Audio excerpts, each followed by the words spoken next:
Certainly a wet one out there. As you look at our Syntex Roof Systems camera in Harker Heights, you can tell the drops that are building across the lens there as we continue to get little bursts of slightly heavier drizzle that move through here at times. The majority of this, though, is relatively light drizzle that is expected to continue to hang around through the morning hours. You can see that on the live radar network. Again, this struggles to pick up drizzle. It's too fine of a drop for the radar to see. But if you get close enough to the radar or you get certain little heavier bursts, it'll show up. That's what's happening now across parts of Bell County as that lifts up to the north. That's going to be moving into southern McLennan here soon. So do expect that drizzle to ramp up a little bit here over the next 30 minutes as that moves into the Waco area. We also have some showers we're monitoring down here towards Austin. That activity is drifting towards Milam and Williamson County. So we'll watch for potentially some moderate rain bursts to move through there at times. Now, the drizzle, another way we can look at it is with visibility. And notice it's all over the area as we deal with visibilities that drop below 5 miles in many spots. That's where that drizzle is. Numbers that are in the 40s, too, as a cold front has worked through, and that cold front bringing in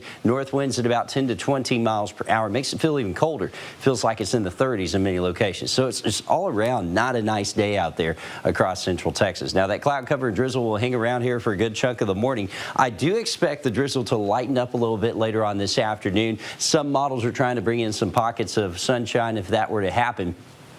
Then that would warm you up close to 50. And you can see that here on Future Track. But notice the majority of us stay cloudy. We'll likely be dealing with that drizzle just like we did on Monday, and numbers hanging around in the 40s. The activity continues overnight into Friday. Friday morning could still feature some of this drizzle. And I don't think we completely clear out of it until Friday night into Saturday as dry air works through. Once that happens, we'll cool off for Saturday morning, then Saturday afternoon, we could see numbers in the upper 60s and low 70s as we get some nicer weather in here. And again, this won't amount to a ton. Maybe at most a quarter to a half inch across parts of the Brazos Valley. Many of us only seeing on the order of less than a 1/10 inch of rain behind this. We'll get this out of here. The weekend's looking quiet with sunshine. And as we look through next week, we'll get a couple of cold fronts in here, but looks like right now the moisture's going away. So we may be done with this kind of soppy wet weather at least for a while. Your 10-day forecast looks like this. 47 for your high today, a 60% chance of rain, 30% chance of rain Friday, a high of 51.